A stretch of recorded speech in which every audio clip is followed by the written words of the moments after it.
Hi, it's me, Liz. Um, your neighborhood, friendly neighborhood retransitioner. Sorry, I shouldn't roll my eyes. Retransitioner. Um, so yeah, this is my channel, and from now on, I'm gonna be doing videos,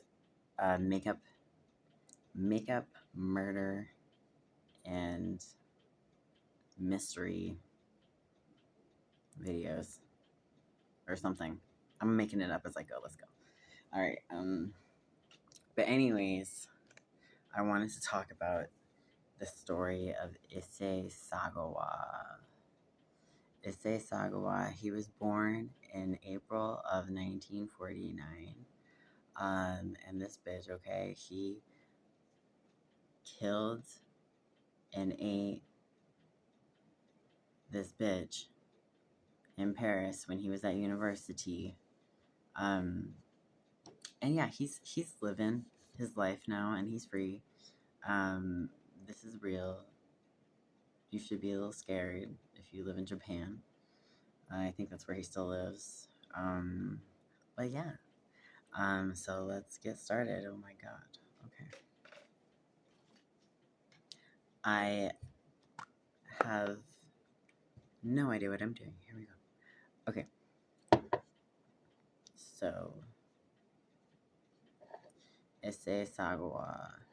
He was always like, okay, so Issei was very like stuck on his like stature. Like he was like a sick baby. So so he kind of like he was down on himself, okay, his whole life. He was like fucking obsessed with how small he was. Like when you hear him talk like in interviews and stuff about his stature, just like about himself, like he is down on himself, girl. He just like does not he he thinks there's something like deeply wrong with him, which there is. It's that's the weird thing about Issei. He's like very weirdly self-aware. Very. Like well, if you look and you go and listen to interviews with him, he knows exactly what the hell is going on in his brain, in his fucked up brain. Okay, he knows.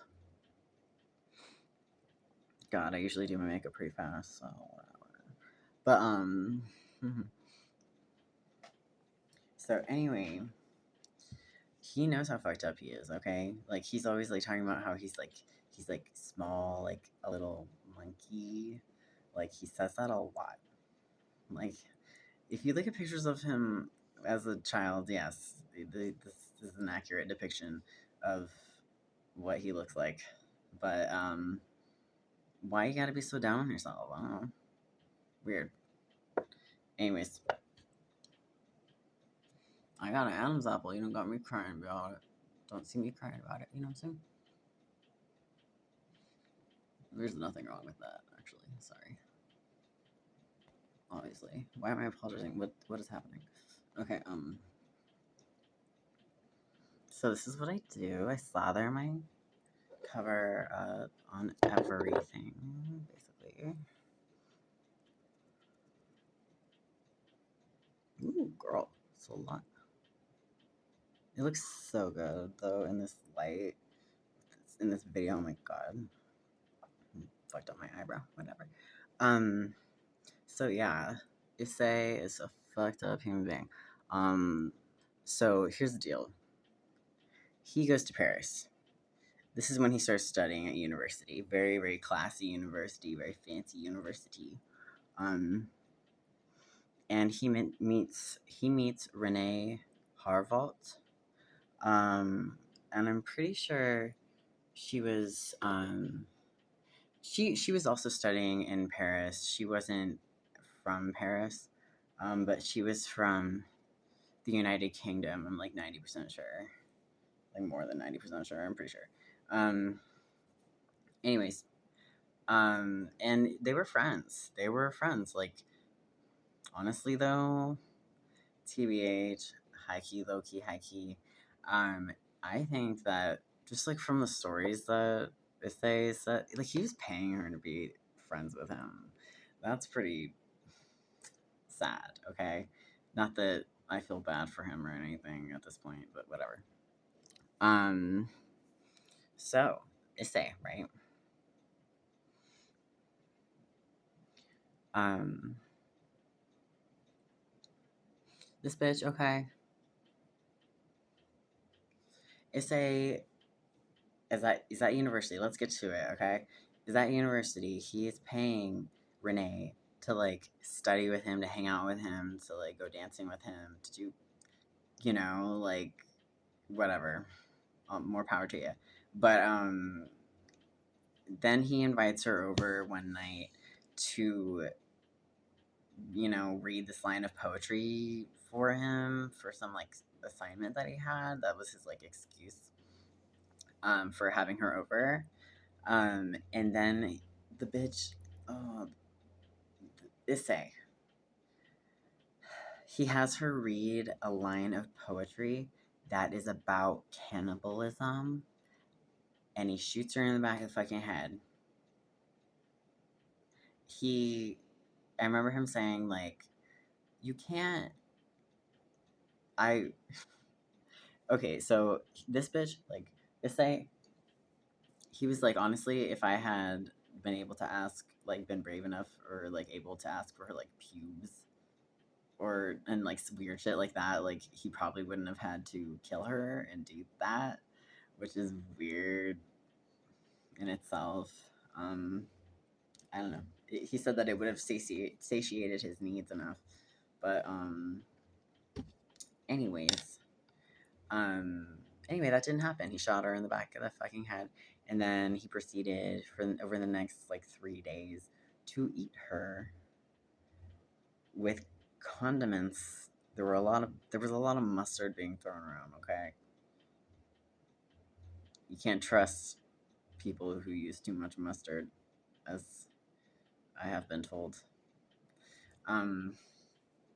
Anyways, let's pull out the blush, bitch. So anyway.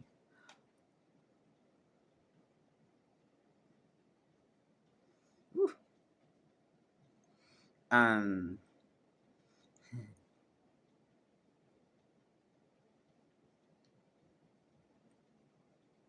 See my blush process. Yes, I don't go around looking like a ghost most of the time. I do blush myself. I blush it. Anyways. So yeah, you think that ISSEI would have like, okay, so whatever. Going back in time, he realizes he's got to do something with his fucking body. Okay, it's starting to like get covered in maggots and shit. So he cuts it all out, more than it has already been cut up because he's been eating it, and he puts it in 2 suitcases. He goes down to this lake, this motherfucking lake, and like in broad daylight, okay? Because he says that he forgot how light it would be because it's fucking Paris in the summer. Anyway, so he puts her in suitcases. He takes them to the lake. He can't fucking push him into the lake. He's too weak. He's like a small monkey man, like he so fondly says about himself. He can't fucking. He's not strong enough. Okay, he can't do it. So he leaves them there. He leaves the motherfucking shit there, and so yeah. So this bitch, like, this guy comes up to him, and he's like,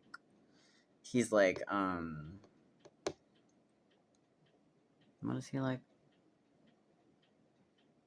He's like, are these your suitcases? Because he just like kind of abandoned them and starts walking away, right?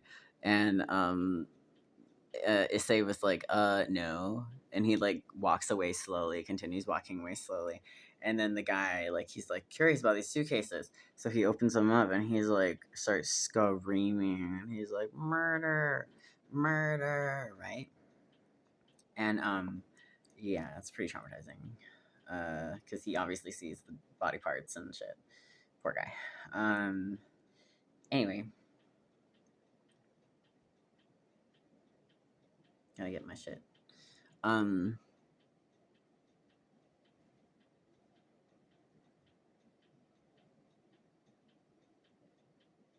So yeah, eventually they track ISSEI down because, let's be honest. Okay, so the guy who found the suitcases was like, he mentioned that he saw like a small Asian man, or Japanese man, like, with the suitcases.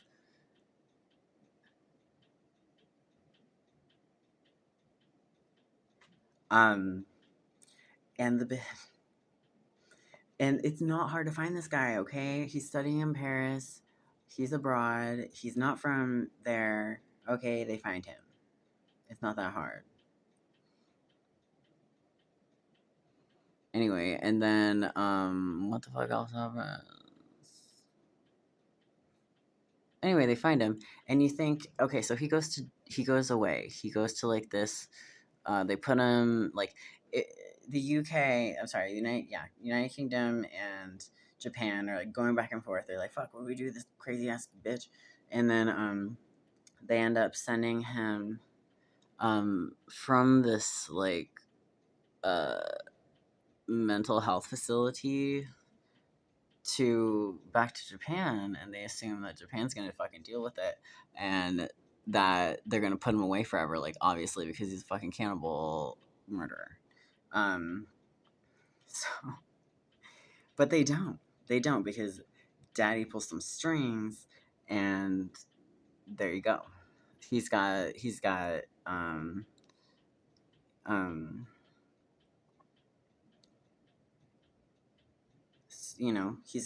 hookups in high places. So yeah, ISSEI is out to this fucking day. Ugh, and ISSEI, oh my god.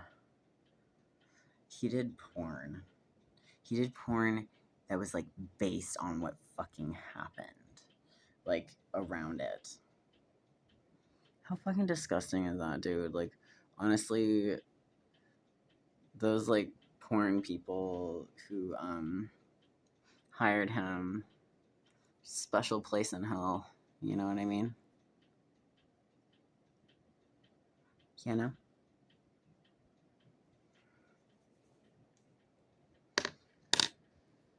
Let's see, where's my lipstick?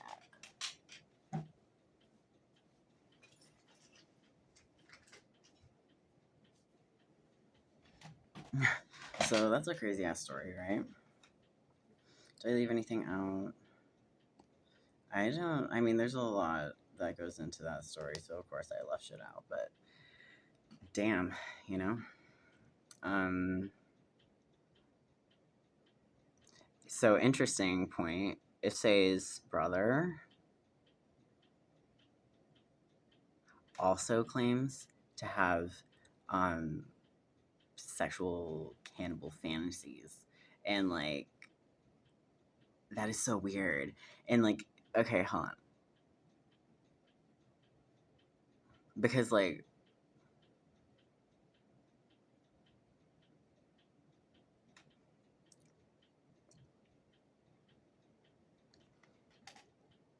because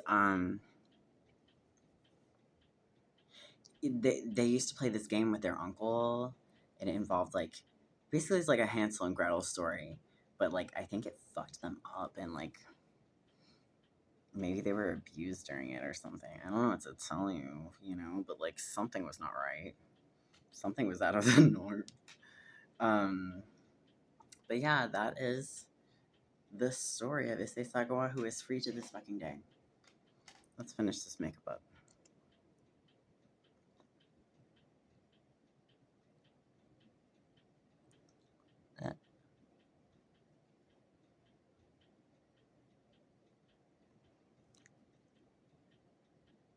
Yeah. And I guess I'll talk a little bit about my retransition. It's been like, goddamn, like 6.5 years, maybe 7 now, since I've been on testosterone.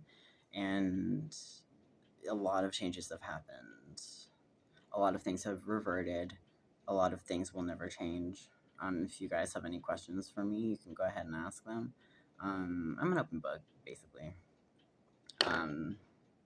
Let's do. I need to put this on, or it's not complete. I'm sorry. It's just not right. I have a partner who I'm actually going to move across country to be with soon. And they are a trans woman. And she actually came out to me like, well, everyone, God, months ago, wasn't even that long ago. I met her when she presented as male, cigar smoking man. But let me tell you, I like this girl thing because, well, I love her. I'm gonna love her no matter what, like no matter what form. I have learned, and anyways, sometimes you just like you think your life is gonna turn out one way. You think you're gonna stick and be with someone, end up with someone who's like male or female, and it just doesn't end that way. And it's interesting. Okay, anyway, I'm probably not gonna like edit or splice this up, so let's wrap this up and we'll post it. Thank you for watching my murder, makeup, and mystery bullshit. And yeah, I'll see you next time. Bye.